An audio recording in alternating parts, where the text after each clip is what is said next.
world, our brothers and sisters in Palestine, in Gaza, in Kashmir, in Sudan, in Turkestan, and anywhere they're being oppressed, Ya Rabbil Alameen. May Allah subhanahu wa ta'ala alleviate their difficulties and help them and assist them, Ya Rabbil Alameen. To proceed, inshallah, tonight we're scheduled, inshallah ta'ala, to give a talk. This is a kind of unique subject that we had initially advertised. I don't know if you guys saw the flyer or not, but the, the topic was the secret lives of Mormon missionaries. So tonight, inshallah, what I wanted to do is not to spend too much time, because I know it's already late, and mashallah, we have Sheikh Fahad with us here who can join us and have a chair for him as well. You can do a Q&A. But I wanted to contrast some of their efforts, right? Missionary efforts that are done by Mormons, with some of the efforts of our da'wah efforts, I should say, that Muslims are doing. Okay? Of course, if you think about it, there's no comparison, right?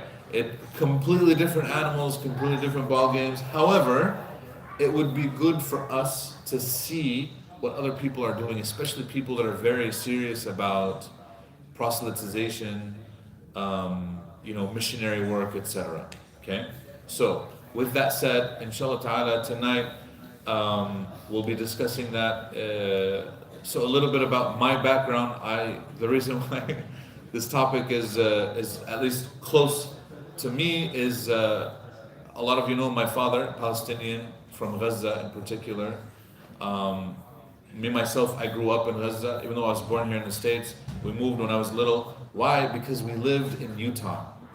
Has anybody heard of Utah? If you know, that's where Mormonism actually grew and flourished, right? Because of that, my father himself, Allah yahfadhu, is still alive, is in Memphis, which is where I live now,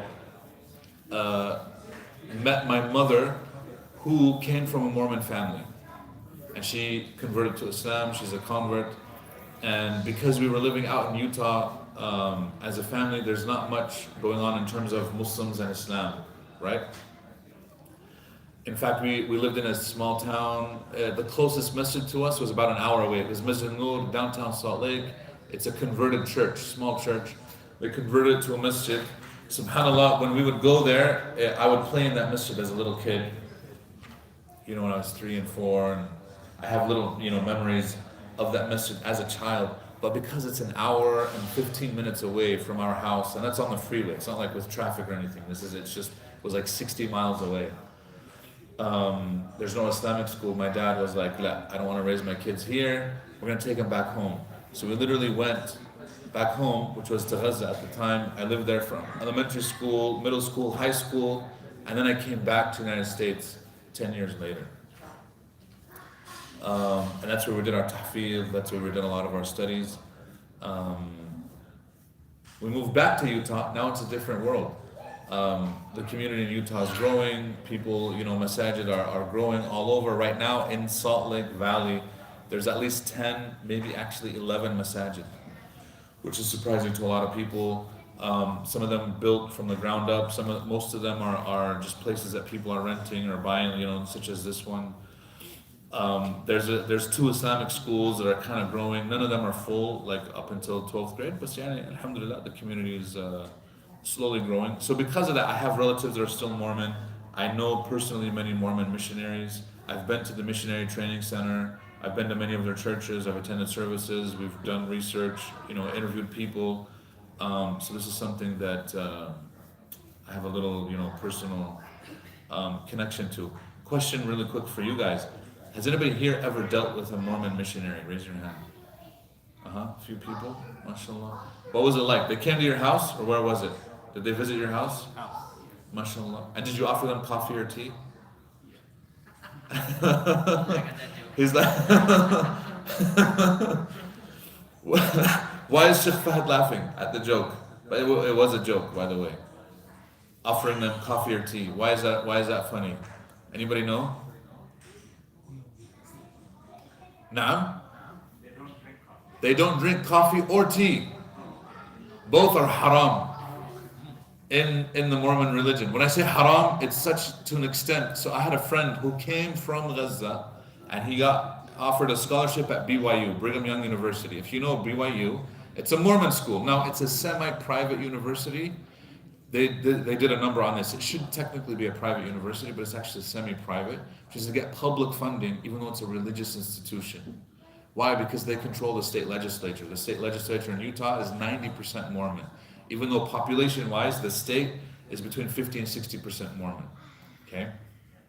So they pass laws that are very Mormon-friendly. BYU gets public funding. It's a big university. It's actually very nice. We used to pray Jum'ah there. Okay, at one point. Actually, they still pray Jum'ah there, but because it's a Mormon school, they're not allowed to have other religious groups on campus. So how did they get away with praying Jum'ah on campus? They called it the Arabic Club. They applied, and it was called the Arabic Club, and unsuspiciously, they always met on Friday between 1 and 3 p.m.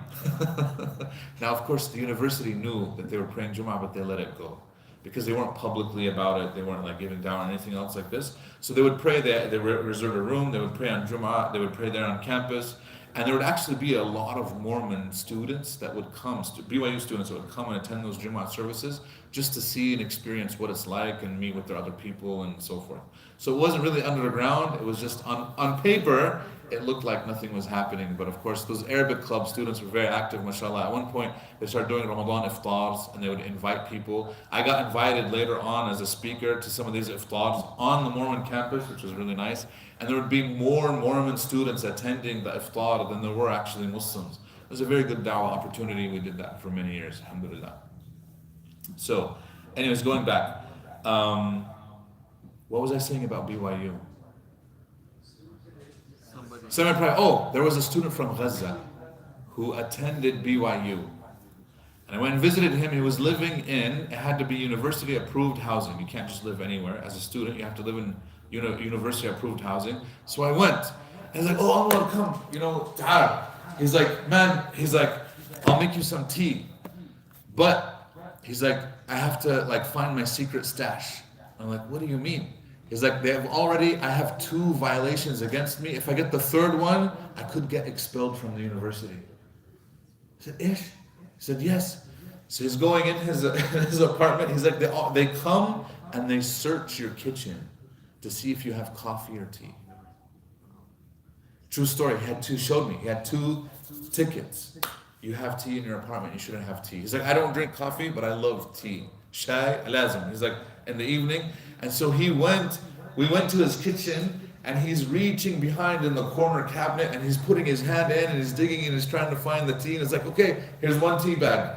He's looking, and there's the 2nd one. And then the 3rd, because we were, and he made us tea. I'm like, are you going to get in trouble? He's like, no, it's worth it. Because he needed the tea. That's how bad it is. Now here's the thing. Is it actually unlawful for them to drink coffee or tea or not? This is a point of debate, because it's such a small church. You won't have official madhab, right? However, in one of their texts, this is in one of the tertiary texts that they have, the founder, Joseph Smith, said that hot beverages such as coffee and tea are prohibited. Okay, hot beverages. This begs the question why there are some Mormons, especially the young ones, that will down like Mountain Dew and Red Bull like there's no tomorrow, even though those are highly caffeinated, more caffeinated than coffee. Because they said, look, it says hot beverages are cold. Okay? Some will say it's not about the caffeine, it's about it, so it's being hot. And some will say it is about the caffeine, regardless of the temperature, but caffeine itself is not mentioned.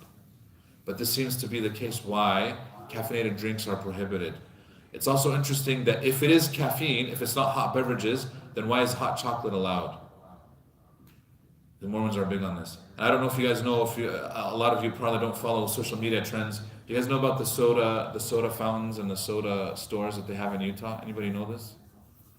Huge trend. So because Mormons are an interesting case among Christians, that they have gone back to adopt more of the laws than typically Christians do. Okay? So they're following it like, for example, in the Epistle of James in the New Testament, where it says that acts are also necessary for salvation. It's not just belief. You can't just say, yeah, I believe in Jesus Christ as my Lord and Savior. Well, khalas, I'm saved, I can do whatever I want. They say that your actions are also necessary. And this is actually the Epistle of James. This is because James' theology, we know going back historically, actually necessitates that your actions are necessary for your salvation just as much as your belief is. Al-Iman, qawlun wa amal. Right? This is at least the Aqidah of James. Which is interesting. There's a lot of now Christian theologians that are like, James resembles more of a Muslim than he does a Christian. Because he's applying and he believes in the Messiah, etc., etc. So Mormons adopt the same ideology. Your actions are necessary. So Mormons prohibit alcohol. Mormons prohibit dating before marriage, sleeping around before marriage. They don't like this, is frowned upon. And so for a lot of them, so how do you get married? A lot of them will encourage people to go on like chaperoned dates or group dates, etc. But you can't be alone, you and a woman by yourself. Haram la yajuz, khulwa ghayr shar'iyya. So you'll see a lot of this is mirroring Muslim practices, alcohol, no gambling. So the state of Utah doesn't allow gambling anymore, and they don't even allow gambling. Sports gambling is still prohibited, which is why, like, if people want to gamble, they have to go nearby to Nevada, which is unfortunate because Las Vegas, the capital of gambling in the United States, is actually 6 hours away from Salt Lake City.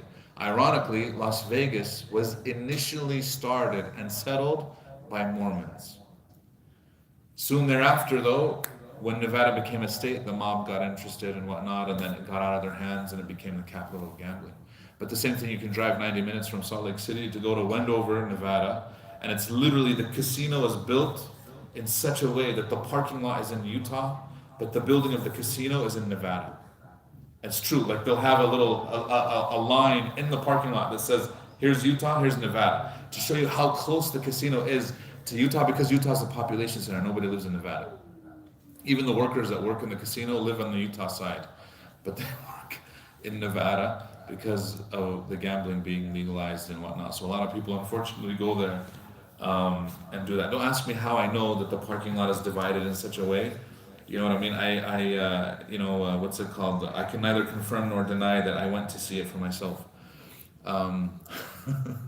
So that's a little bit about some of their practices and what they do.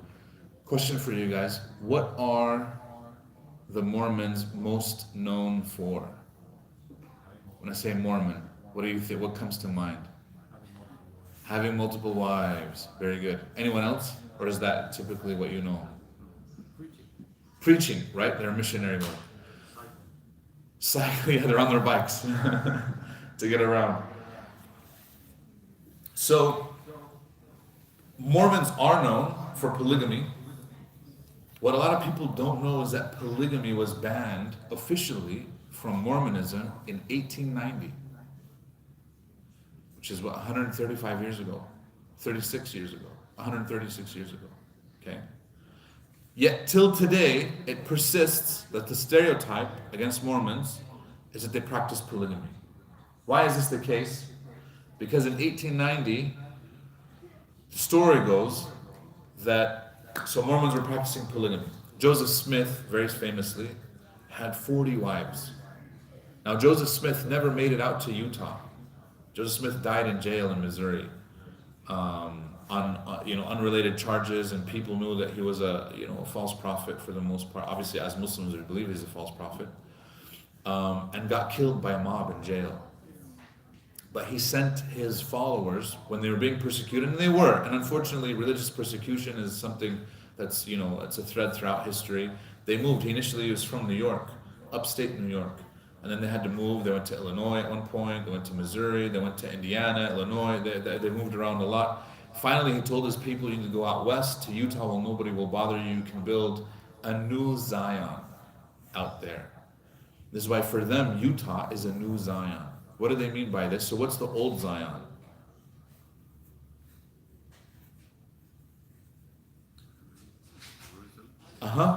And the older Zion, so even Jerusalem itself is a new Zion. The old Zion is Mecca itself, right? Abrahamic religions also in general. And there's a lot of support for this because Jerusalem was meant to be the new Zion, and then for them, these Mormons, the new Zion was in Utah. And this is why when you go to Utah, you have the Great Salt Lake, which they said this resembles the Dead Sea. And then it's fed by a freshwater lake. This resembles the Sea of Galilee, Bahir al-Tabariya. Connecting them is a river. And so they named the river in Utah the River Jordan. It's called the Jordan River. So when you go, you can see it's a tiny river and it flows. And so there's a lot of biblical kind of like resemblances. This is desert, this is also desert, this is that.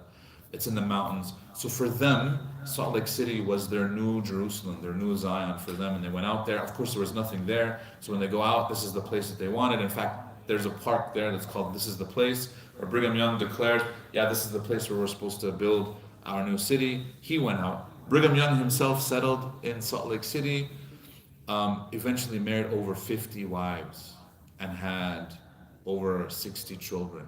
Which is why right now, like the Young last name is very common because he has literally thousands of descendants all over the state of Utah. Many of his top followers also had a huge number of wives, etc. This continued to be the practice until the federal government sent out troops and said, you guys aren't settling here, you're setting up your own country.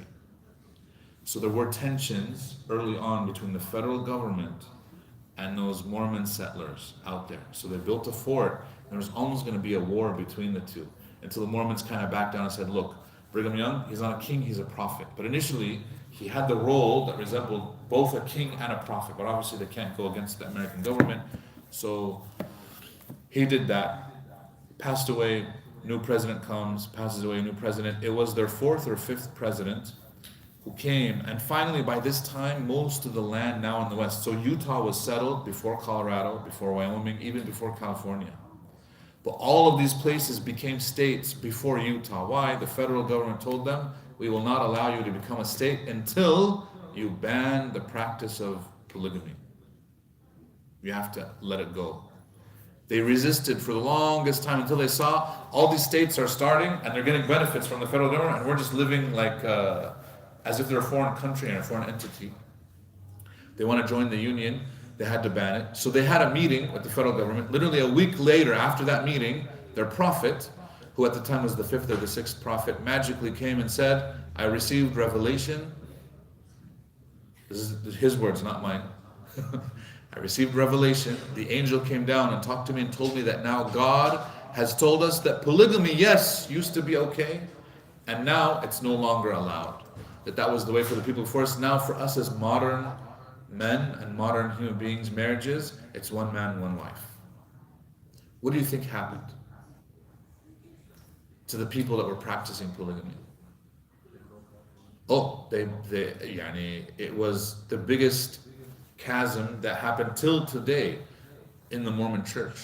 You had people breaking off. They said, this is foolishness. Nobody visited you. No angel came to you. You didn't receive revelation. This is a lie. You're doing this to appease the federal government. We don't like this. Why are we changing our religion to please these people? This is what some people said. Some people said, okay, khalas, mesh, let's go with it. We'll become modern people. Some people weren't practicing it anyways. They couldn't afford to, and so they went along with the thing. The mainstream church banned polygamy. But you have offshoots of Mormonism that formed as a result where they said, the mainstream church is misguided. We're going to create our own church. So you have the FLDS, the fundamental LDS. You have the RLDS, the Reform LDS. You have the Brethren, I forgot the name. There's so many offshoots. Right now it's estimated that there are over 200 different sects of Mormonism that exist just in the state of Utah. Each of them have people as little as 500 and up to 50 to 60,000 members. These are not mainstream Mormons. These are their own, which is why a lot of times we confuse any Mormon for being a Mormon, right? The mainstream Mormon church, polygamy is not allowed. But you have all these offshoots where they said, we're going to continue to practice it. Obviously, these guys were bought by the federal government in order to do this. Now, the federal government, about 10 years into this agreement, so they granted them statehood literally within the year. Utah became a state. They come and they said, we're hearing rumors that polygamy is still very popular in Utah, which it was. we need you guys to crack down harder. You can't just say we outlawed it and then you're still practicing it. Because it seemed that to be, this is the case, this is what you guys were doing. You said you outlawed it, but you didn't. So they made a law in Utah, and it's the only state that has this, where they criminalized polygamy. So anywhere in the country, in America, if a guy has multiple wives, what's the worst thing that can happen to him?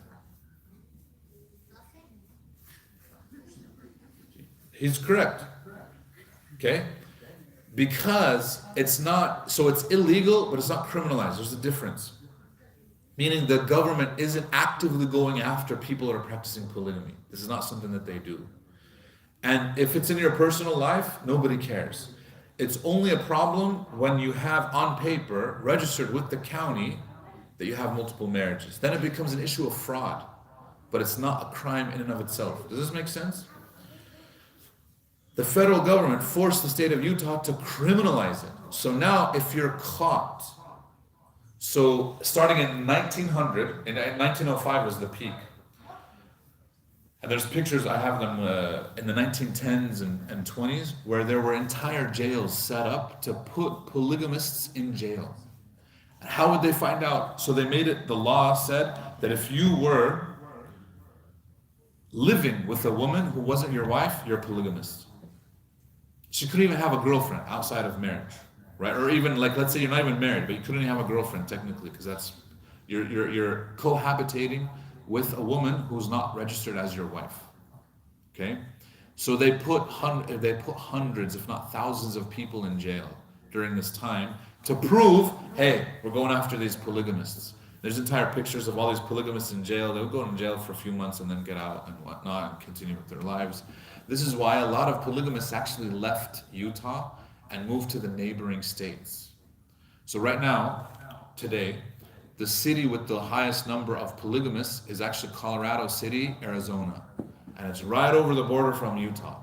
And you can go to it. I've driven through. At one point, the mayor of the city was a polygamist. This is modern times. This is not a long time ago. The mayor was a polygamist. The chief of police was a polygamist. Everybody in the town was a polygamist. Now things have changed a little bit, and also polygamy has gone out of favor because people have abused the system, and so it's gone down tremendously. There's a whole documentary about that city, and there's a whole show about how people are escaping polygamy and whatnot, living in the West, because they criminalized it. In fact, there were a lot of polygamous families that moved not only to Arizona, but they moved to Mexico. Mexico has a huge number of Mormons. A lot of people don't know this, that came from America. So those are white settlers that bought land in Mexico 100 years ago to live and practice their polygamy freely. One of them is Mitt Romney's grandparents. A lot of people don't know this.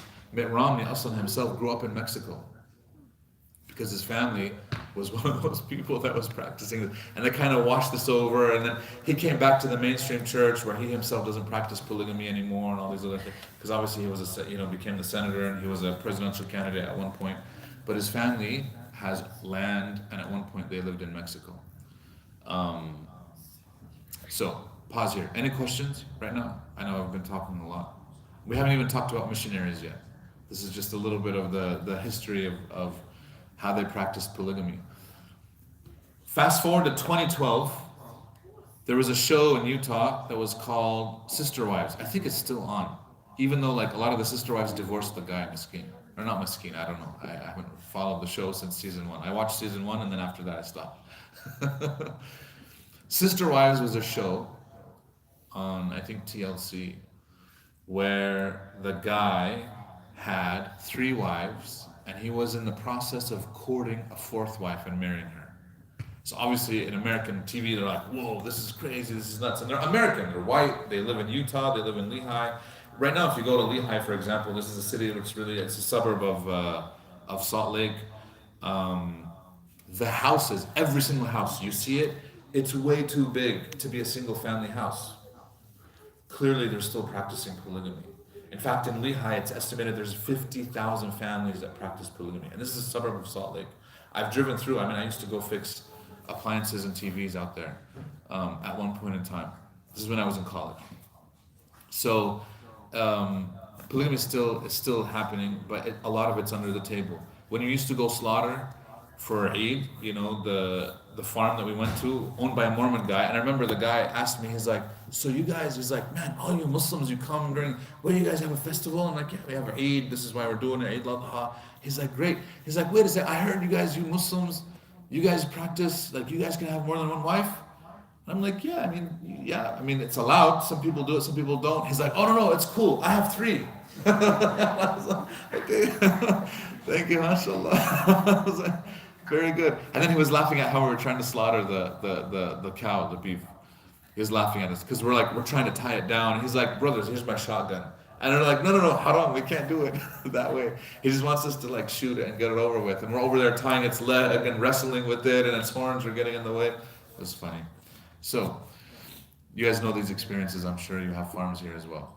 So, anyways, it's still alive. This show, because it brought attention to this whole thing, the state didn't like, and really when we say the state, it's the mainstream church that banned polygamy, didn't like that this is the image of Mormons now that we're putting out there. So they pressured the Attorney General of the state of Utah to prosecute them using the old 100-year law that criminalized polygamy.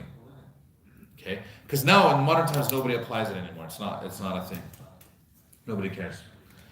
So they went after them, they took them to court, and in the court proceedings, the judge actually sided with the family, where the husband said, look, only my first wife is a registered marriage. All these other ones are spiritual marriages, is what they call them.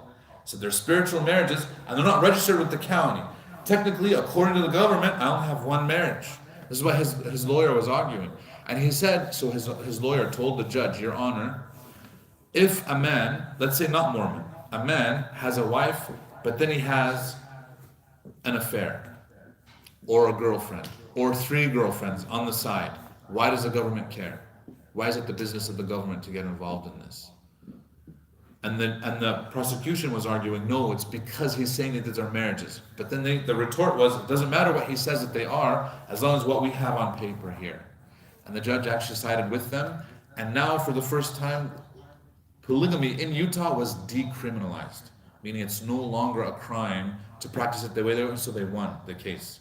Then it became news, and it was a big deal. But because of pressure, the family actually had to leave Utah, and they went and lived in Nevada. Because in Nevada, nobody cares. Nevada, worse things are happening, so it's not as big of a scandal as people think. Okay, so that's a little bit about polygamy. Any questions on this? Do Mormons call themselves Christians, or are this a separate fact? Do Mormons call themselves Christians? Yes, they do. In fact, their name of their church is the Church of Jesus Christ of Latter-day Saints, the official name. Now, for the longest time, they resisted being called Mormon. Now they've embraced it.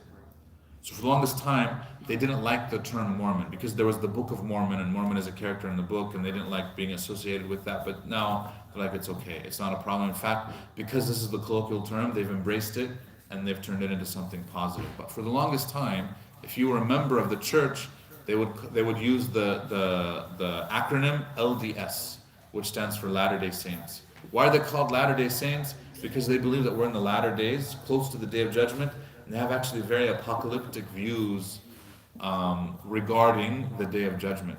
So, as an example, if you're a good Mormon, you have to have 3 months worth of food storage in your house at any given time, at a minimum. In fact, the better practicing Mormons have 6 months, and some of them have 9 months. Okay, food stored up in your house. Honestly, it's a smart thing. It's not a bad idea. You'll go, so I went one time when I was young and single, I wanted to rent a room in a house, and there was a Mormon lady. She was single, she wasn't married. I think she got divorced or something. But in her small apartment, she was showing me, so she said, you're gonna rent the apartment beneath me, but the apartment looks like mine, let me show you mine. So it's a 2-bedroom apartment. She has her living room, kitchen, her bedroom. The second bedroom was her food storage. Dedicated to just food. When I say food, items that are non-perishable, flour, sugar, rice, jams, you know what I mean, canned foods, homemade canned foods, you know, not like a whole room. Imagine a whole room and it's just this one lady living there. That would last her a whole year.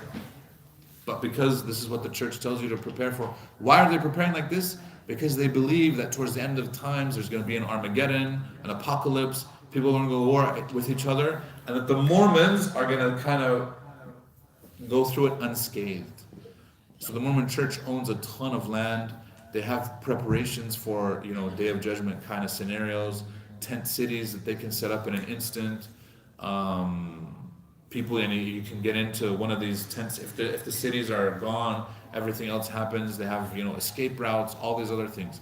The Mormon Church is so organized that they can get a message out to every person in their congregation within 48 hours, worldwide, without the use of technology. Let me repeat this.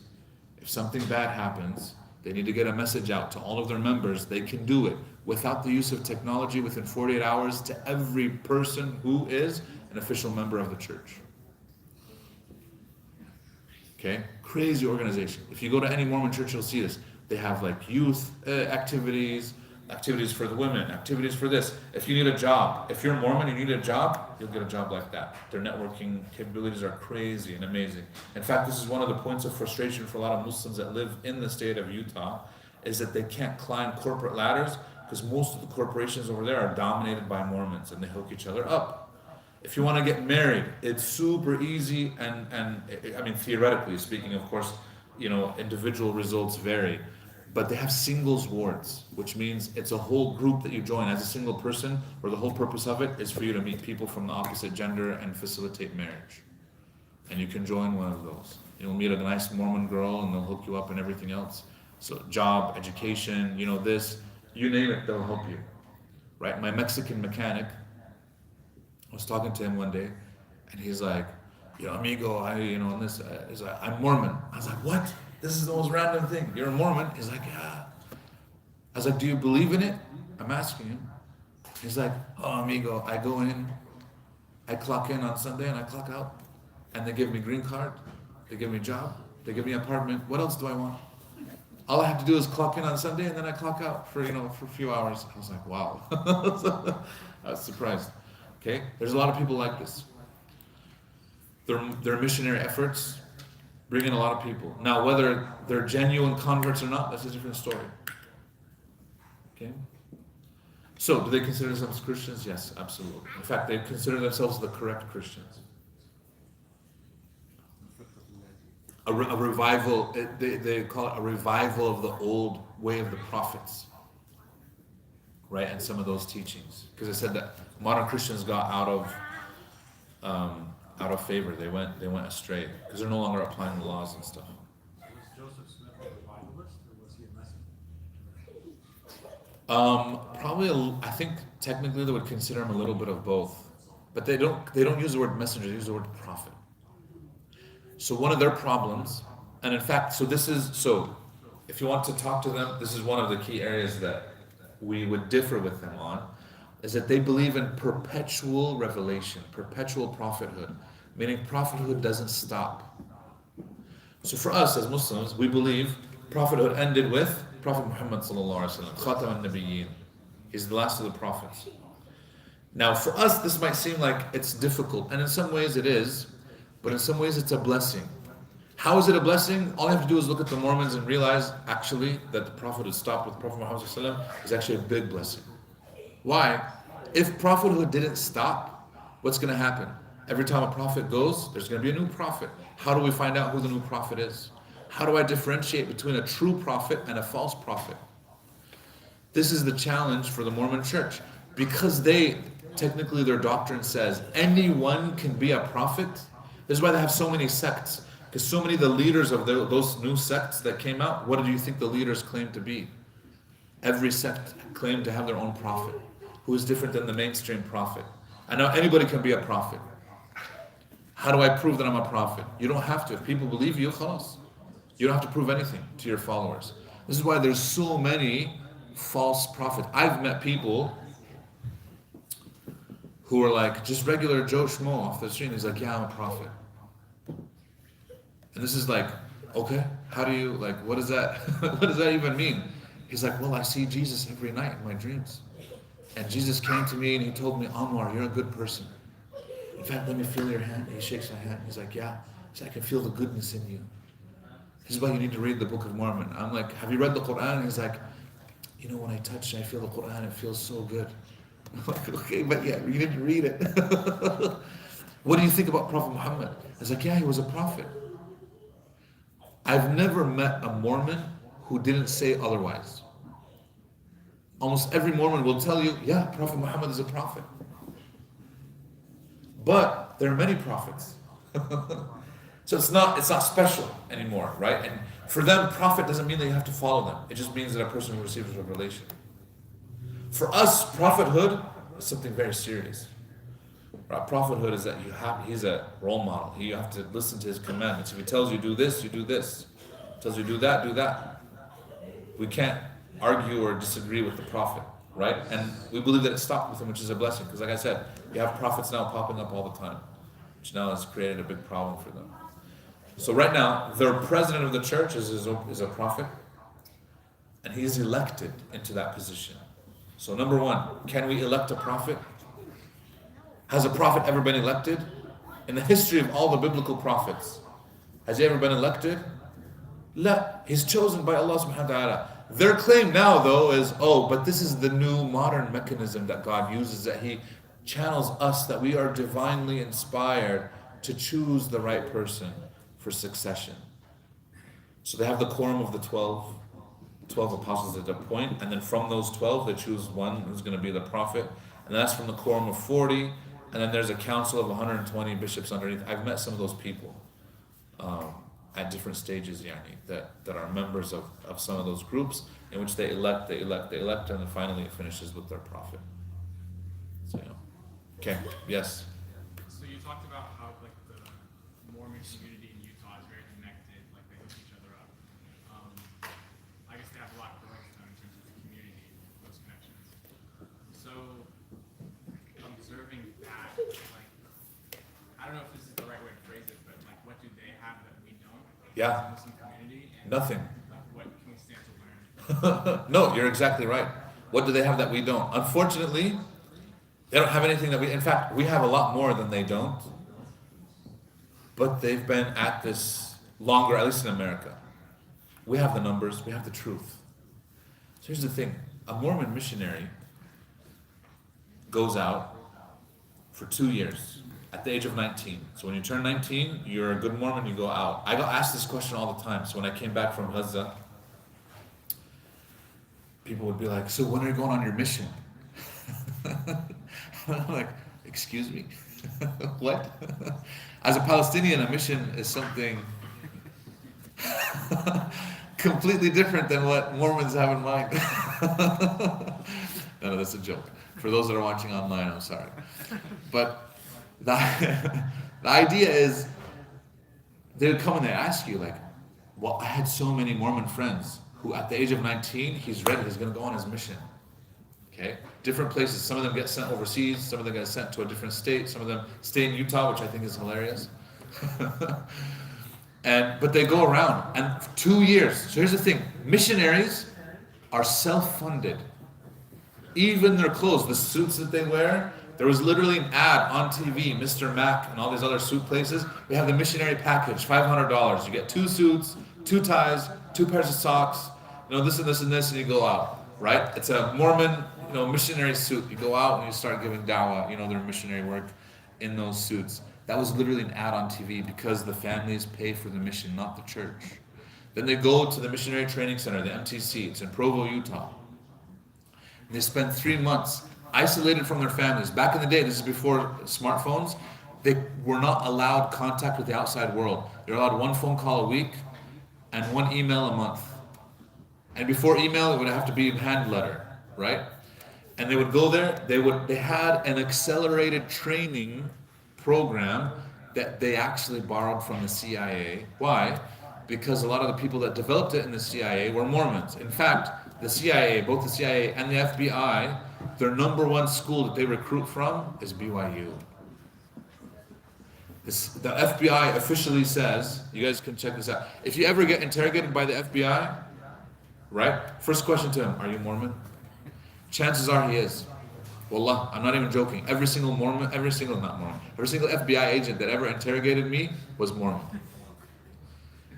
Wallah, even in London, I was pulled off a flight in London and asked the guy, "Are you Mormon?" And he looked at me and he's like, he got quiet. I'm like, wow, you guys are even here? La hawla wa la quwwata illa billah. Why is it the FBI is on record, or at least documents came out? They said Mormon recruits make ideal recruits to the FBI and the CIA because they have blind obedience to authority. Okay, which is typical of a lot of Mormons. Because they listen to the church. Khalas, the church says this, do this. Blind obedience to authority. They're not involved in drugs or gambling or drinking, which makes them a liability. They're typically family oriented, which is something that we like. They're clean cut. They're this. They're this. So it's as if the Mormon church itself is preparing them to be the ideal candidates. They're well educated. They're this. So they actually recruit from them a lot. So the CIA developed a rapid language acquisition training that later the Mormons then adopted, right? And it's actually both ways, where they spend 3 months. They teach them a language and they send them out to a place.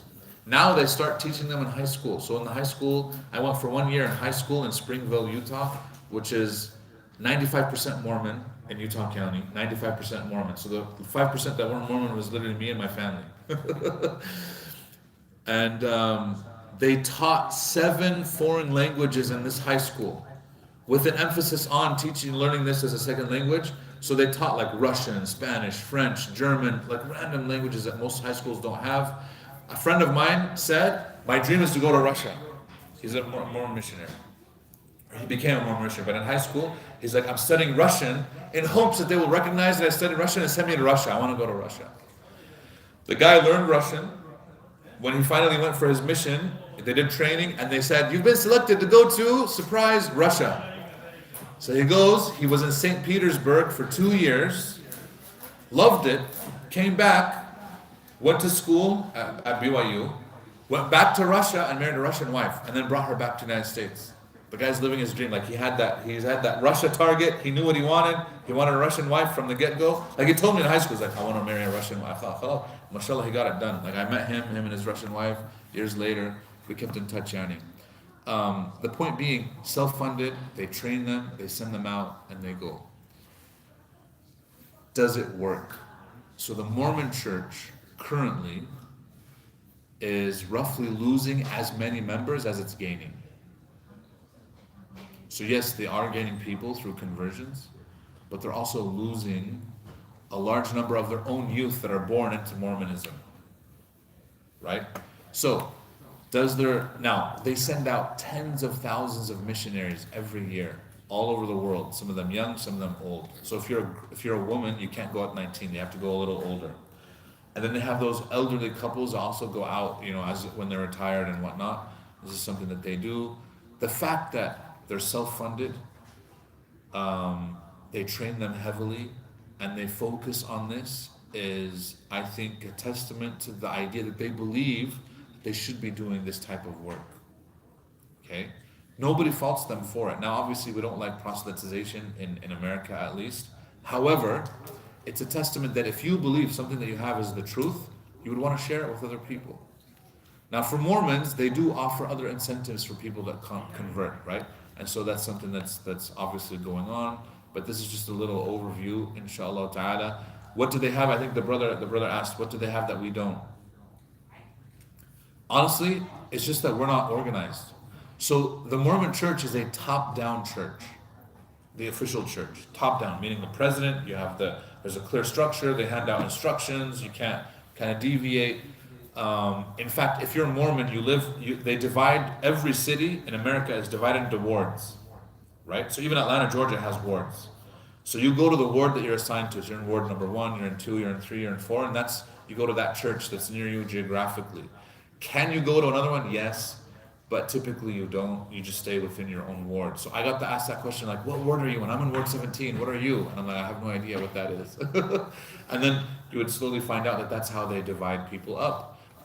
A bunch of wards are part of a stake, and then there's a stake president, and then he represents, the whatever, and then so they're very organized top down. What about us as Muslims? Are we top down or bottom up? Yeah, we're side by but we're completely bottom up. Like we're grassroots. Every community comes together and builds their own masjid.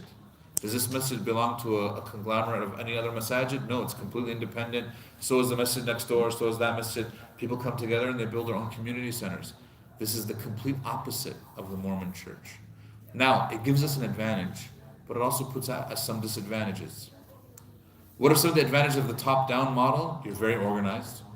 What are some of the disadvantages, though, in a top-down model? What if I disagree with what the mainstream church says, like in the issue of polygamy? Now we have a rift. This is why a lot of councils, conferences, like you have the Southern Baptist Conference, the Methodists have broke up into two, and it's mainly over the issue of conservatism, MAGA, LGBT. Politics is playing a big role in why they split. Southern Baptist, it seems like there's going to be a split soon. There's a bunch of different denominations that have already split over different issues. Being bottom up allows you, if I disagree, I can do my own thing. Nobody gets to dictate what's right, what's wrong, except through, the work of the ulama and the scholars based on the Quran and Sunnah. A fatwa comes out that I disagree with, which I do, right? Like, talking about a fatwa that might have come out, yesterday or whatever, the day before. But it's not a problem. It's not a big calamity, like we have to separate the community, because Islam, I think, is actually advantageous and it's rigorous. Anybody can come up and say, Yahi, this contradicts the Quran and the Sunnah. I disagree with you. And Allah subhanahu wa ta'ala didn't put the power or authority into a president.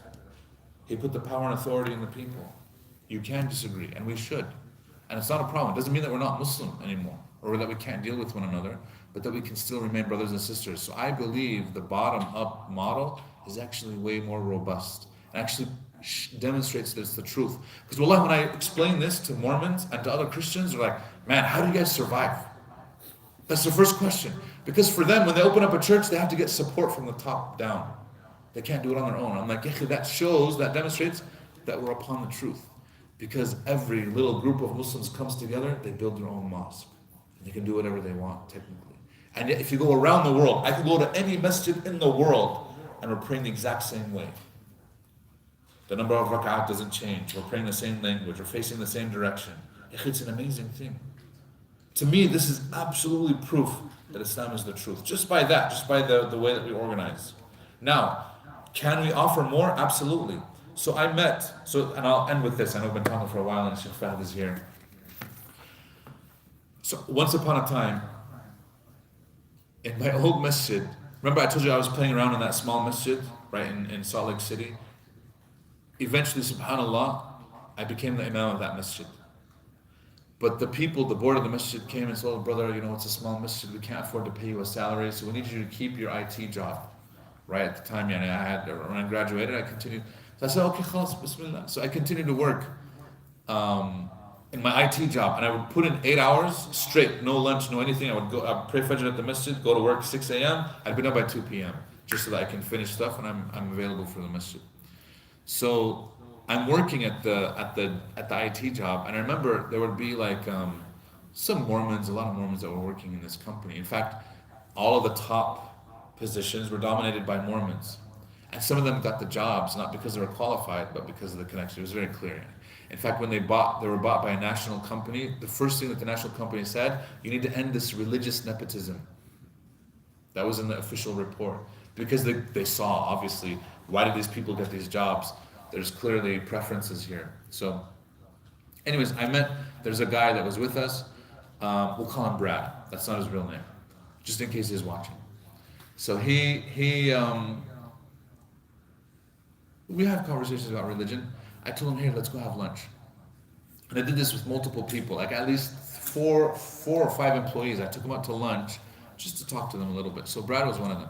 I took him out. We went to a restaurant called Curry Fried Chicken. It's in Salt Lake. It's still open. So the guy, a brilliant idea, where he took fried chicken and puts the curry spices on it and makes it fresh. It's a killer. It like dominates KFC and any of these places, and it's halal. So we went. I took him to it. The guy's eating. He's like, man, this is the best fried chicken I've ever had in my life. As we're eating, I'm like, hey, Brad, so you're a Mormon, right? He's like, yeah. Like, can I ask you a question? Sure. It's like, do you actually believe it? Like, do you believe Mormonism is the truth? And he smiles as he's eating. He's chewing on. I still remember he's chewing on the chicken. He smiles and he's like, No. I know it's false. I know it's made up. Like, it shouldn't have surprised me, but I'm like, wow, he's like, very honest. So then I asked him, why are you still, you're still a member, right? He's like, yeah. You tithe? Yes. Tithing is 10%. You pay 10% of your income to the church. Mitt Romney, the year that he ran for president against Obama, he was paying 10% of his income. That year when he released his tax record, he gave the Mormon church $10 million. Because his income for that year was $100 million. He's a billionaire. Okay? He gave the church straight up. In fact, a few years ago, there was a big controversy. The wealthiest Mormon in the state of Utah left the church. Now, it was clearly over money. He made it seem like it was money and their stance on the LGBT issue. But it was money, because throughout the whole thing, he's just complaining about the money. Why? So, the largest landowner in the state of Utah after the federal government is the Mormon church. By far. Okay, they own half of downtown, half of Salt Lake City is owned by the church. Huge, and we're talking about hundreds of thousands of acres throughout the whole state. Owned by the church. They own banks, investment firms, malls, shopping centers, you know what I mean? You name it, they own it. TV stations, they're one of the largest investors in major corporations like Coca-Cola, which is funny because remember, caffeine, is it halal or haram for them? Okay, at one point they were one of the largest investors in Disney, and because of that they were influencing a lot of the movies that were coming out of Disney. If you guys remember, in the 80s and 90s they had a very religious shift. A lot of their movies were about belief and faith and blah blah blah, and then starting in the 2000s they kind of moved away from that because the church was no longer a major investor. Okay, so they influenced a lot of that. Money buys you stuff.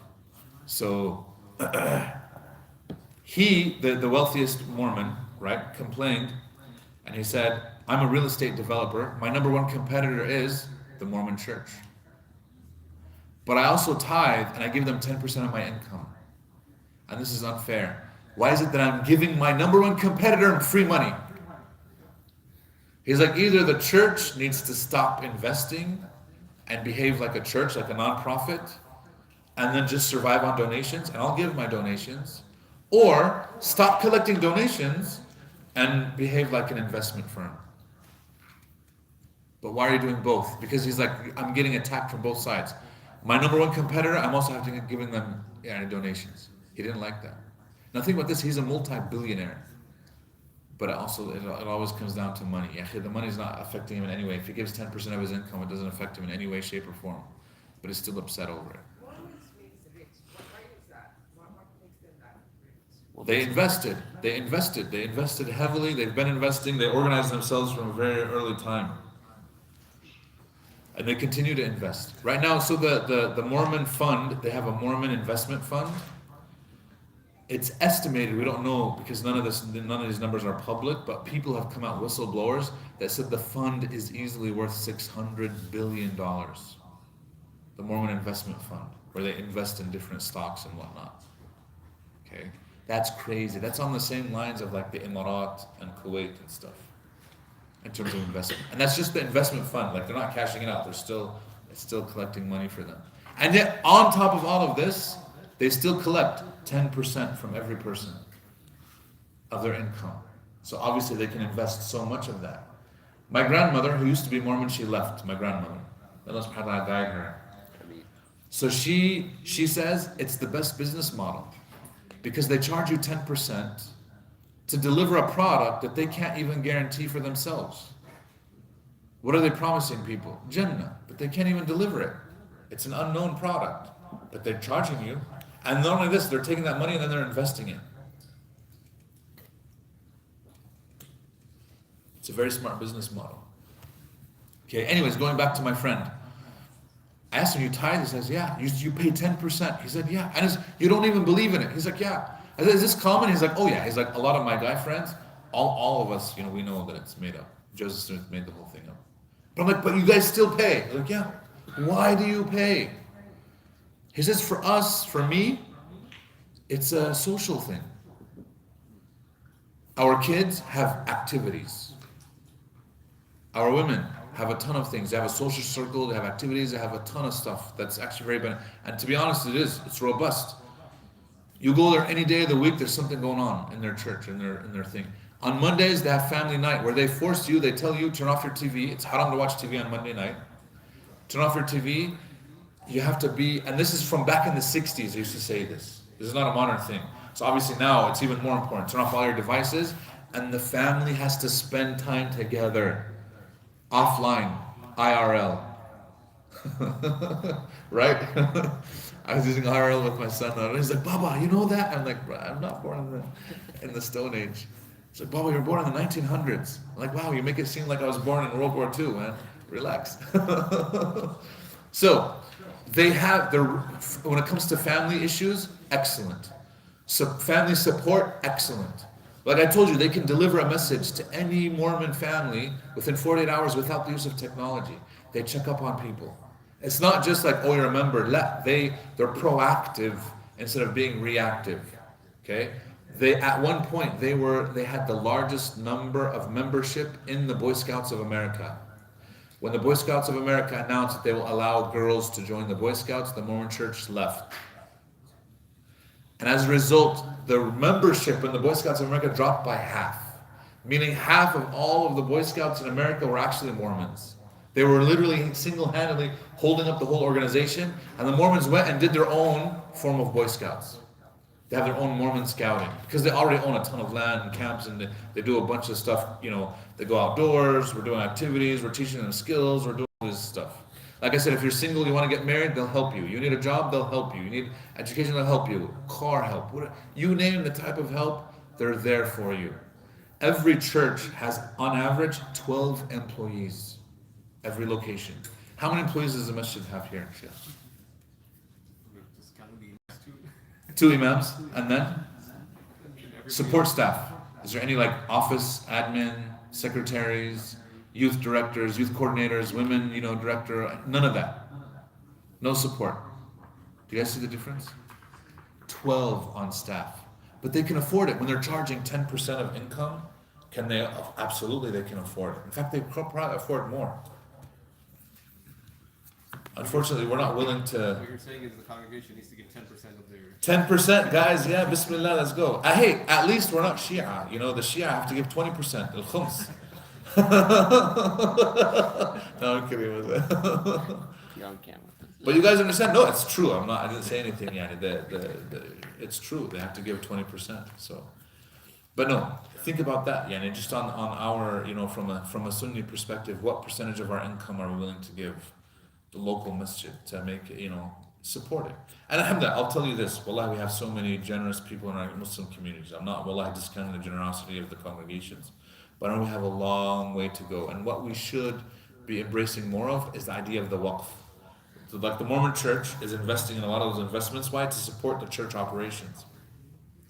And I think we need to do more of those waqf projects where we're not reliant on donations, we're reliant on actual businesses supporting and thriving in the community, inshallah ta'ala. So with that, I will stop. Anybody have any questions? Because I'm going to hand it over to Sheikh Fahad, inshallah ta'ala. Any questions? I know it was a lot. I hope it wasn't too all over the place and you found it beneficial, inshallah. Yes? Yes, Imam. First of all, thank you very much. I think you really touched on some of the topics. I have a coworker. He's also a very good friend of mine, and he's a Mormon. Oh, very good. Yeah, it's another thing. He lives in Moab. He lives in Moab. Moab? Yeah. Moab, Utah? Yeah. MashaAllah. I love Moab. Moab is one of the most beautiful towns you can visit. It's called the Jeeping capital of the world. You guys know 4x4 Jeeping? Yeah, I have videos of me Jeeping. I can pull them up, but I don't want to. I don't want to expose myself. But we used to go to Moab at least twice a year. Just to go Jeep, because there's 2 national parks nearby. The Colorado River cuts through, and they have miles and miles of trails just dedicated for off-roading and Jeeping. And if you do like off-roading, you can go crazy, but the Jeeping is nice. The technical, like 45 degree up and whatnot. It's nice. So he lives in Moab? Yeah, definitely. It's unique. But, You need to go out there, brother, no, and visit him. okay. You've been there? Yeah. Oh, mashallah, perfect. He lives in a stone house. Wow, mashallah.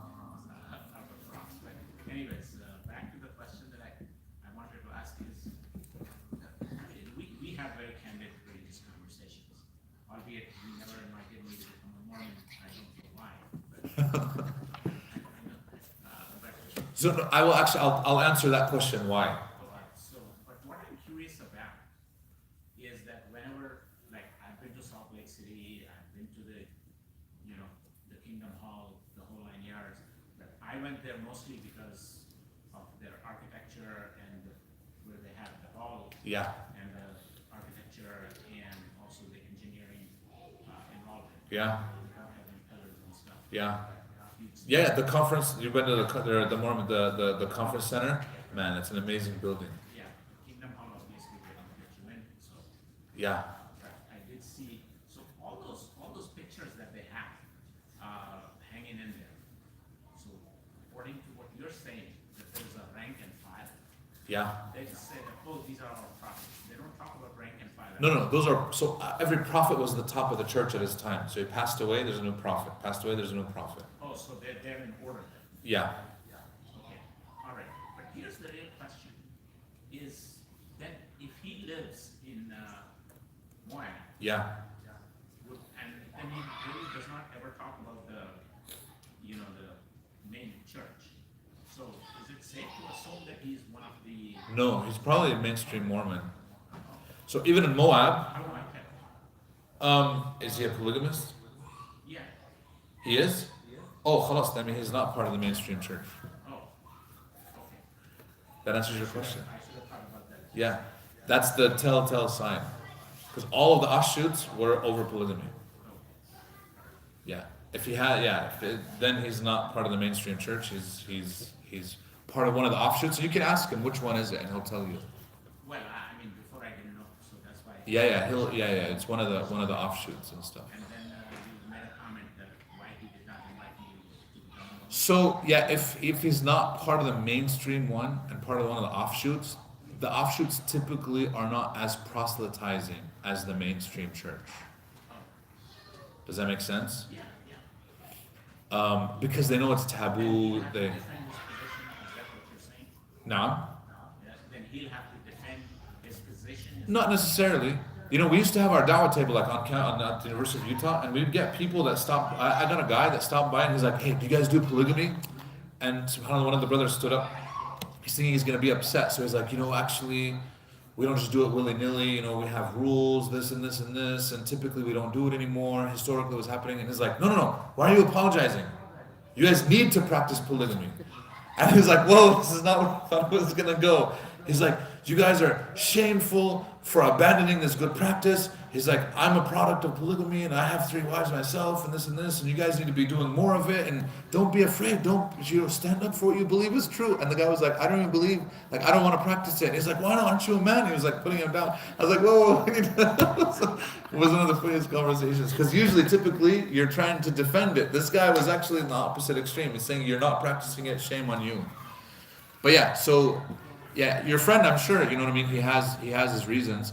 So I've been told by some Mormons that in the missionary training, when they go through it, they typically they shy away from targeting Muslims for their missionary work, because the claim is, now this is the claim, I don't think it's completely true, is that they don't want to put people in a dangerous position where there might be an honor killing or their family will go after them, etc. Okay? Because if a Muslim leaves Islam, then the family is going to go after them. And like, this is not true anymore. Okay? However, I do know that what happens is when they visit a house, and if the person is very knowledgeable about Islam and gives them counter da'wah, they won't go back to that. So they'll mark it and they'll be like, no, this is kind of a hopeless case because these guys are very strong in their own faith. We can't really affect them in any way. In fact, if anything, we're going to get affected. So they won't go back. This has happened to me multiple times, right? As a college student, I would be living in an apartment, I get them, and then I would move to a different apartment, and then come again, and they're like, wait, you've been visited before. And I'm like, yeah. I was like, oh, we made a mistake. I'm like, what? Like, you're telling me you don't want to be here? And I would jokingly offer them coffee or tea. I'd be like, hey, I'm making some coffee. You guys want some? This, and they're like, tea. And they're like, well, is it herbal? Is it this? And I'm like, no. So, yeah. I hope that answers your question. But yeah, if you ever get to go out to Moab, if anybody gets to go out to Moab, do not say no. You have to go, inshallah. And then, yeah, you see the beauty of the creation. Mashallah, Abu Bilal knows, we've been camping in Arkansas, but like Utah is like one of the best. Yeah, alhamdulillah. Yes? I actually kind of struggling to understand a little bit, like where you mentioned the prophets, like they believe multiple prophets, or like they consistently believe that more and more prophets are coming. Yes. Honestly, like my confusion comes from more of the contradictions, like how like one prophet could say one thing and one could say another. Absolutely. And also how like which is something that you can point out to them. yeah, and also my confusion comes from also like when they say that they recognize the Prophet Muhammad as a prophet. Like I'm confused on how they like say they recognize him as a prophet, but then like the belief of like what they say they're Christians, right? It kind of contradicts what the Quran says, you know. And also I'm kind of confused on their views of the Quran as well. Yeah. So for them, I don't think there is an official doctrine mentioning Prophet Muhammad as an official prophet. I think they recognize him as like a, when they use the word prophet, a lot of times they just mean like a great man, but not like an official prophet who's followed, etc. Plus, for them, every time there's a new prophet, he abrogates what the previous prophet said. So there's a new prophet and he says, hey, before we used to do this, and now we don't say that anymore. Khalas, just follow the new one. Does that make sense? So the old prophet is no longer relevant whatsoever. This is why the idea of a living prophet is that you follow whatever the living one says to do and say. Do they have like official like after Jesus, like that there's another official like prophet, or so do they even believe Jesus is like, do they believe Jesus is the one true God? Yeah, so they don't believe in a Trinity in the same way that other Christians do. They believe in a Godhead, but they also believe that Jesus, after his resurrection, he disappeared, according to all Christians. Now obviously they believe that he ascended to the heavens. Mormons hold that Jesus got onto a boat and sailed across the Atlantic and came to America and preached Christianity to the Native Americans. This is what the whole Book of Mormon is about. It's about the tales of Jesus preaching to the Native Americans and how they rejected his teachings, and then God punished them, and in some cases turned them dark skinned because they weren't believing. Is the Book of Mormon, what was it, Book of Mormonism? Book of Mormon. The Book of Mormon, does it have the Bible in it? And No. So they read the Bible, the New Testament, and then the Book of Mormon is another book, and then they have two other books that they also read that have like teachings and other stuff. The Book of Mormon is just a book of stories about Jesus' teaching in the New World. Because of this, Mormonism is an American religion. Didn't start in Europe. All of the other denominations, Lutheran, Episcopalian, Baptist, you name it, started in Europe and was imported into America. Whereas Mormonism started in America purely. And that's why they have that whole idea of Jesus coming here. Of course, not the Native Americans didn't believe in him. And this is where like a lot of Mormons trip up, because they read the Book of Mormon, like there's a lot of anachronisms here, historical inaccuracies, clearly stuff that contradicts evidence, archaeological evidence, stuff like this, where he talks about, he came into the town riding a horse and a carriage, where we know horses were brought by the Spanish in the 1500s. There were no horses in anywhere in North America up until the Spanish brought them in the 1500s. Right? So stuff like this, you know what I mean? so is Mormonism basically like a whole different religion, not really Christianity? So that is an argument that some people make. Like I said, they're an offshoot of Christianity. So they would be mubtadi'at ahl al-kitab, meaning they've introduced some bid'ahs, but they're still generally associated with ahl al-kitab, with the Christians. Can you marry the woman? Huh? No. You Can you marry? Yeah, that's a whole other thing. I think, I generally, we don't encourage men to marry aslan kitabiyat anyways, but if a person did, it's not, because all the other denominations aren't that well off either. Because if a person says, well, this and this, like who to say the Protestant is a proper Christian? Protestants didn't exist at the time of the Prophet. You understand what I'm saying? So there's problems regardless of what choice you make. Yes? So you talked about Mormonism being like an American religion. Do you know what their perspective is on, like, okay, say Mormonism hasn't reached like all other parts of the world, whatever, like it's just mainly. This is why they set up missionary work. So their missions went all over the world. They initially set up missions in Europe. They went to Scandinavia and other places, right? Europe wasn't too friendly, too warm, so then they went to other nations. One of the first places that they went was Hawaii, before Hawaii was a state. And the Mormon church bought huge amounts of lands in Oahu, which is the island in which Honolulu is on, and they still own like a quarter of the island. Crazy amount. And they built a temple out there. And for the fourth temple, so right now there's about 200 temples on the planet, Mormon temples. So a Mormon temple is unique, in which that's the place where you get married. If you're not Mormon, you're not baptized, you can't enter. There's secret stuff that goes on there, and they readily acknowledge it, and they tell you, well, it's because you're not ready. You have to get ready, and baptism is how you get ready, and all these other things. And you get married in the temple. There's certain rites and rituals that happen in the temple. The fourth temple to ever be built was in Hawaii. Why? Because they went out there and they were preaching to the local Hawaiians. It's estimated that about a quarter, 25% of all native Hawaiians are Mormon as a result of their missionary work. Okay? They went out to Samoa and to Tonga and to all these Pacific islands, and they converted a lot of them in their missionary work. This is why if you look and if you go to Utah, there's a lot of people from the Pacific Islands that live in Utah because they've converted to Mormonism. They came over, they went to school at BYU or the University of Utah, they play on their football team and they're doing great. Okay? So they go out all over the world. They go to Peru, they go to South America, they go to Asia, they go to Japan. They have multiple temples in Japan. And they have their efforts. Remember, I said they do have converts. It's slowed down over the years, especially in recent years, but it's roughly the same pace as the people that were born into Mormon families but end up leaving.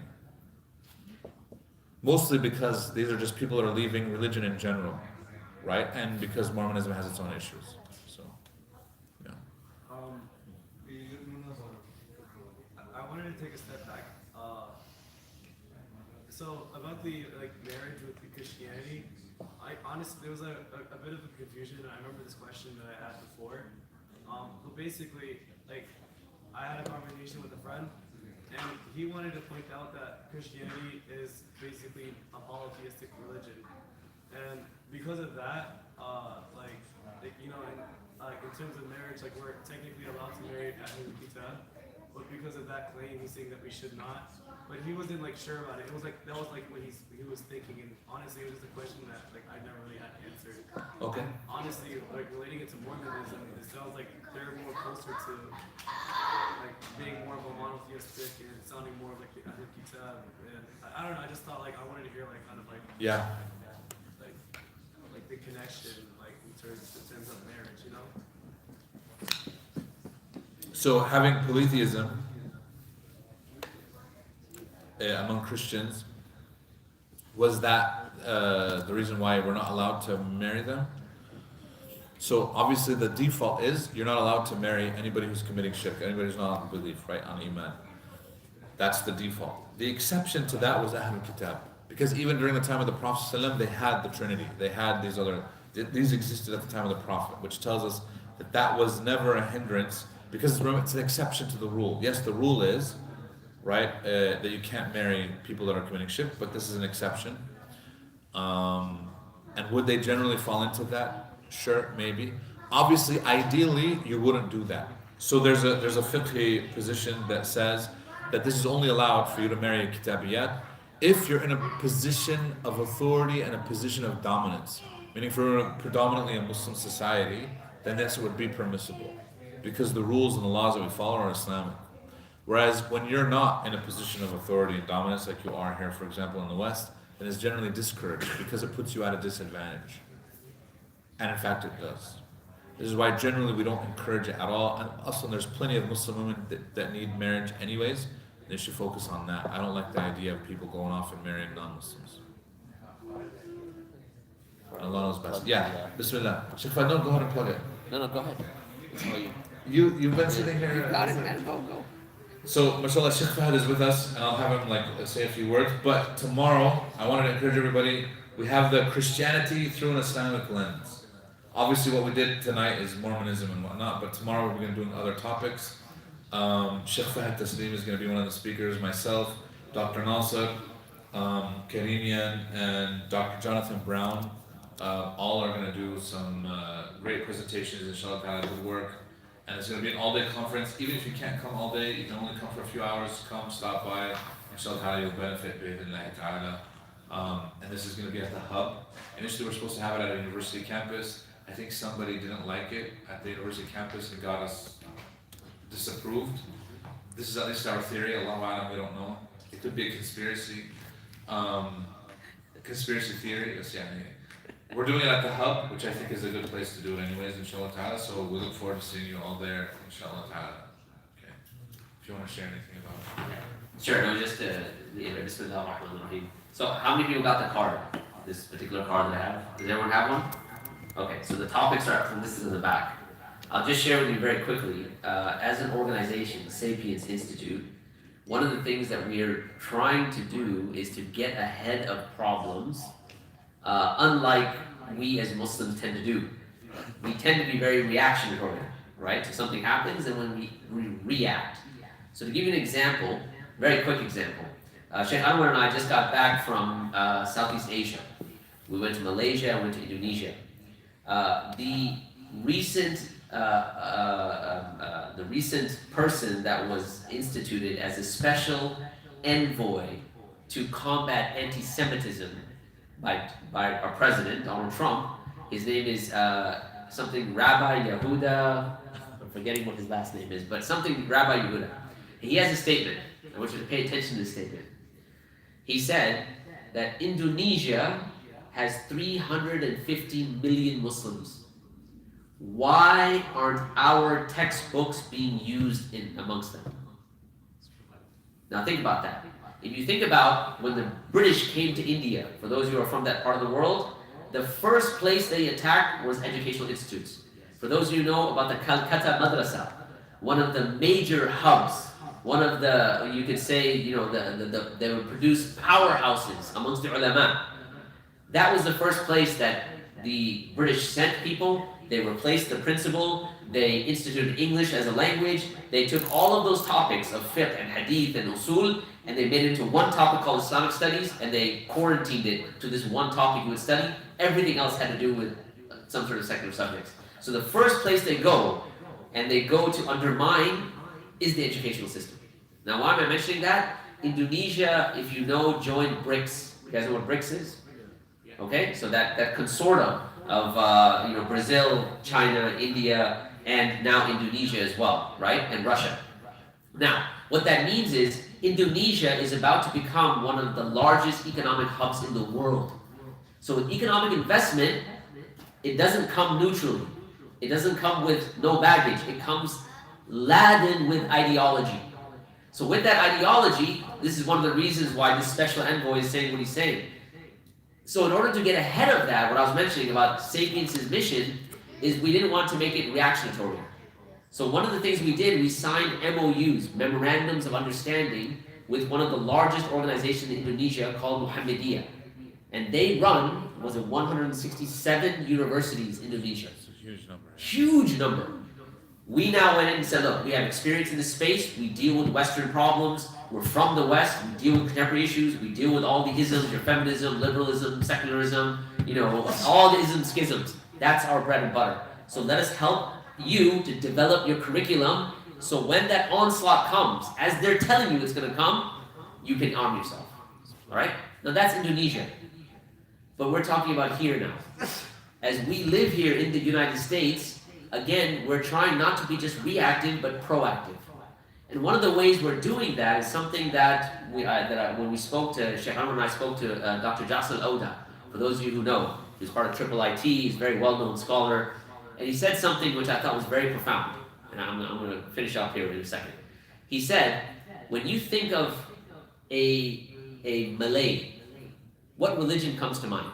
Like, what religion comes to mind? If I say someone from Malaysia, what do you think their religion is? Islam. When you think of Pakistan, what's the religion that comes to your mind? Islam. When you think of Turkey, what's the religion that comes to mind? Islam. When you think of the United States, what's the religion that comes to mind? He said, until that changes, you will not make progress. Wow. And I want you to think about that. Now that might sound like, well, we're a minority. What are we going to do? How? That is not, until there is a cultural change that we impact people in the society outside, it's going to be one problem after another for our communities. Right now, there's this whole anti-Sharia thing that's come, funded by Israel, trying to get people to, deviate from focusing on Gaza. by just vilifying Muslims, it'll happen over and over and over until you're able to make progress by affecting the community. So that one day, and I have chronic optimism, it's a medical condition, but so one day, inshallah, there will be a time when they will say, American, you'll think Islam. You'll think that they're Muslims, inshallah. But in order to do that, you have to educate yourself, right? Christianity through Islamic lens, they came to Muslim lands, studied Islam. They studied fiqh and usul and hadith and Arabic and Persian and all these languages and mastered them so that they could undermine the Islamic tradition. Yeah.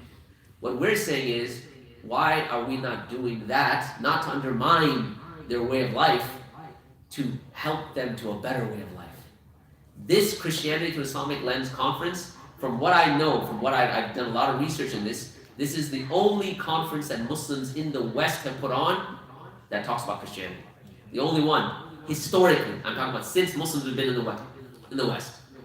So I'm gonna highly recommend that you come, you register.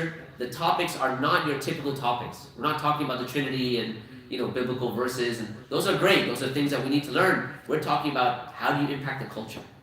Like the topic that I have is called Can Christianity Make America Great Again? Right? So we talk about the rise and fall of civilizations. What did Ibn Khaldun say about that? What did Sir John Glove say about that? And how does Christianity fit in that? And why they need Islam if they are worried about a civilizational decline, right? That's one of the topics. Sheikh Anwar's going to talk about Nazarenes versus Christians. Basically kind of exposing the Christians, like, look, if you think about the people that follow Jesus, they in fact were never called Christians. They were Nasara, right? Which it comes from, it's related to, etymologically, Nazarenes, right? There's Dr. Nasser Kariman. He's going to be speaking about the Islamic dilemma. This is a new thing, especially on college campuses, where Christian missionaries are coming to MSA students and saying, we have this Islamic dilemma for you, you cannot solve it, and it's tripping up a lot of Muslim students. I was at Texas A&M University. At the MSA there, they asked this question specifically, how do we deal with the Islamic dilemma? Dr. Nasser has thoroughly researched it, he's going to be presenting it. And last but not least, Dr. Jonathan Brown. One of the main issues you find in academia is how they try to approach the Quran. And they have certain assumptions about that. Dr. Brown will speak about those assumptions, how to recognize them, and how to basically beat them at their own game. This is a new, I shouldn't say new, but this is hopefully a refreshing way of, instead of just constantly playing defense as the Muslim community, we now start playing offense. We are upon the truth, right? We have Allah subhanahu wa ta'ala. We believe in the Prophet ﷺ. Now the time is stop playing defense. Let's get out, let's play offense, right? So I'm going to highly encourage you. We've only done this conference 4 times, and we have maybe one more time we'll do it, and then we're going to decide whether we want to continue or not. This doesn't come around every day. So make sure you take the flyer, spread it, encourage it. Last but not least, if you cannot come, obviously spread it amongst your friends, see if they can come. But think about supporting us by way of your dua and by way of financial support as well. Because obviously we need to support the work, inshallah. Jazakumullah khair. I'll hand it back over to Sheikh. I just have a question. You have a question? Bismillah. You talk a lot about prevention, you talk a lot about thinking forward, right? Yes. Why we just heard about this, that you're coming tonight, this is the first time I heard you're coming tomorrow. Because we're trying to get ahead of the organizational problem that was so sad. We're working on it, right? But we tell people the size of our team, we're talking about, financial help and things like that. Our team maybe consists about maximum, globally, maybe 9 to 10 people. That means handling the situation globally. Yeah. In America, right now, it's me. You're looking at half of Sapiens You're looking US. at half of Sapiens US, maybe 2/3 of Sapiens US, right? So this is the starting point. This is what we're intending to do. We've published a lot, we wrote a lot, we do a lot of research, but obviously we have shortcomings. Inshallah, we're trying our best. Inshallah, keep us in your du'as. Use the message to spread. We're trying. This is we ask Allah subhanahu wa ta'ala to bless Masjid Jafar and all the masajid that hosted us and make it heavy on your scales and make the means for Masjid Jafar to get the front line of these causes, inshallah. But we're trying. So if we had any shortcomings, please forgive us for that. Yeah. No. I was going to say something. I didn't. You remember my friend, the Mormon friend Brad? right? Who said he doesn't believe in it, but he's still, because of the benefits. So I asked him, I didn't finish this, but this answers your question. Have you thought about Islam? And he's like, to be honest, if there is a religion that's true out there, it most likely would be Islam. This is what he told me. So I said, okay, so then why wouldn't you, would you consider you and your family joining Islam? You know what he said? Nope. I said, why not? He said, because you guys aren't doing half of what we're doing in our church. This is what he told me. He's like, you guys have nothing for the kids. Because he knew, the reason why he knew that is because he knew that I was the imam and he already heard about my own struggles through just, working in the office and all these other things. He's like, man, they can't even pay their own, bishop, the imam. How are you guys supposed to be doing all these other things? He's like, there's no way that I would leave what I had. And I'm like, but even if you know that it was the truth, he's like, God is God, he's merciful, is this. But he said, there's no way that I would join because you guys aren't nearly as organized or you have all these programs. Now, alhamdulillah, fast forward, this is 15 years later. Alhamdulillah, a lot of our masajid have changed, they've improved, but we still have a long way to go. So inshallah ta'ala, with a little bit of help and your support and the community's support, inshallah ta'ala, we can continue to improve our masajid. بارك الله فيكم جزاكم الله خيرا سبحانك اللهم وبحمدك نشهد ان لا اله الا انت نستغفرك ونتوب اليك السلام عليكم ورحمه الله وبركاته. Before you guys leave, please, we do have pizza, so please help yourself. We don't want it to go to waste, inshallah. Young guys, take a box if there's a box left over. Take it with you, inshallah. Jazakallah khair, Allah yabarak feek. Alhamdulillah. Honestly, let me stop this one. Okay. I like the bishop.